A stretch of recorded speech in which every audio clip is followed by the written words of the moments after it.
Welcome to the Far and Beyond podcast, hosted by the Contracts and Fiscal Law Department at the Judge Advocate General's Legal Center and School. This podcast is for federal government attorneys navigating the complex intersection of acquisitions and fiscal law and policy. I am your host, Major Ellie Sewell. And back again. Missed you guys for so long. I'm Major Ed Callahan. And together we are your co-hosts. On this episode of Far and Beyond, we're performing a postmortem on two significant GAO decisions released in late 2025. B-423826 and B-423827. And for those loyal listeners out there, you'll remember these as previewed in episode 8 when we first started talking about AI and acquisitions.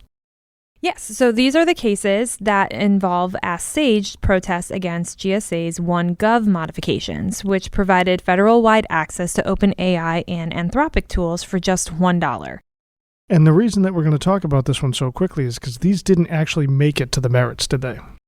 No. Most of us know 4 CFR Section 21.5a states that the GAO generally does not review protests of contract modifications because they are considered matters of contract administration. But as every good procurement attorney knows, there is a major exception to that rule. And even though I'm not a very good procurement attorney, I am familiar with the material expansion and scope exception, right? So I'm wondering, Ellie, if you can help break that down for us. Of course. So generally, GAO stays out of an agency's business once a contract is awarded. However, as noted in the decisions, an exception arises if a protester alleges that a contract modification changes the work from the scope of the original contract. The legal theory here, backed by cases like Chase Supply Incorporated and MCI Telecoms Corporation, is that if a modification is out of scope, that work should have been subject to a statutory competition requirement. This is exactly what Ask Sage tried to argue. So when GSA moved to dismiss the protest as contract administration, Ask Sage pivoted and urged GAO to construe their protest as a challenge that the $1 unlimited license was a material expansion of the scope of Carasoft's Federal Supply Schedule contracts. And I'm guessing, since the GAO still dismissed, that they didn't buy that argument. So if this modification were truly out of scope, shouldn't GAO have actually followed through and looked at this? They would have if the protester had standing. Oh. So this brings us to the second pillar of these decisions, the Team Wendy precedent.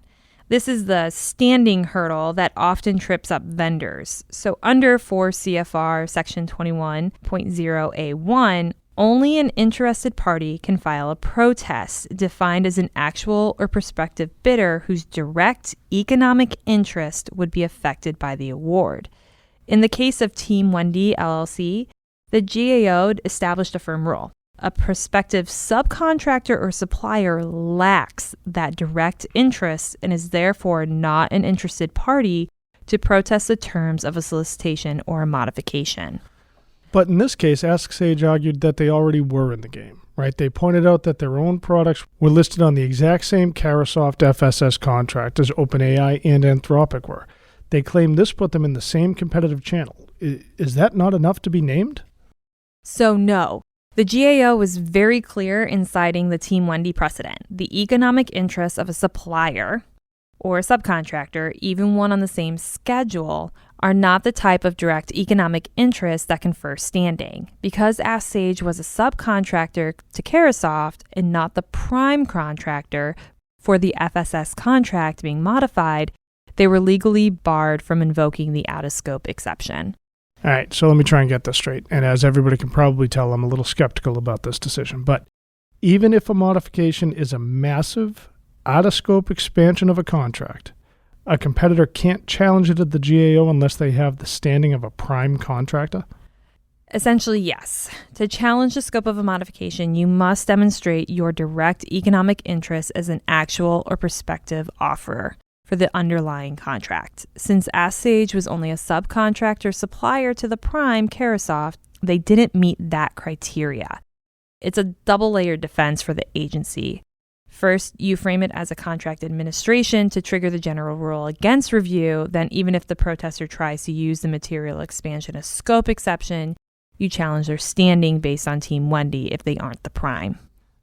This does seem like, though, they're creating a very narrow window for the protesters to try and fit through. It is a very narrow window. For government attorneys, these decisions reinforce that GAO's bid protest function is not a venue for subcontractors to air grievances about market competition or vendor lock-in, even when the price is as provocative as $1.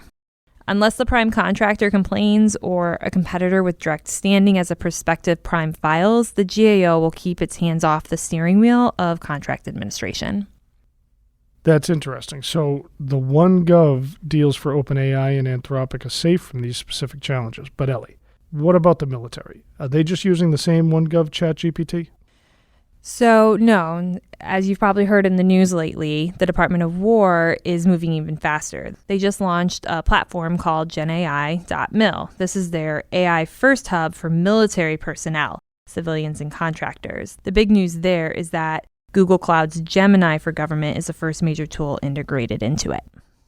All right, so as you just mentioned, the OneGov and DOW's GenAI are two separate things. But when we're using DOW's GenAI, is this basically for the same purposes as federal agency employees using it, or is this something that we can incorporate into our military operational side of things? Both. It's designed for everything from agentic workflows that handles mundane tasks to dominating the digital battlefield.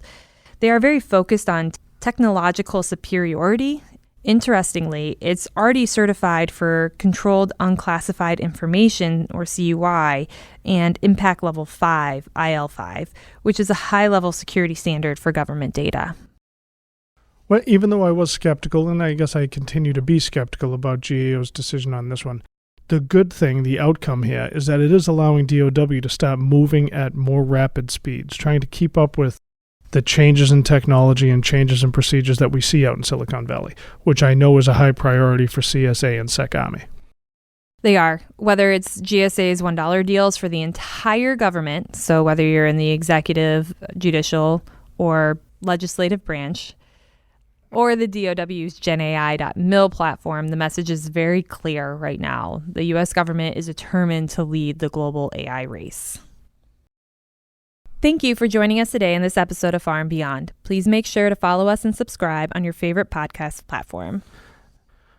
So we do love to hear from our listeners, and we love getting ideas for future episodes or things that you think we need to expand on when we do some of these. So please continue to reach out to us on Facebook and LinkedIn.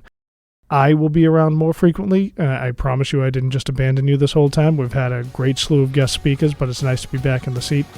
All of our information on this can be found in the show notes from today's episode.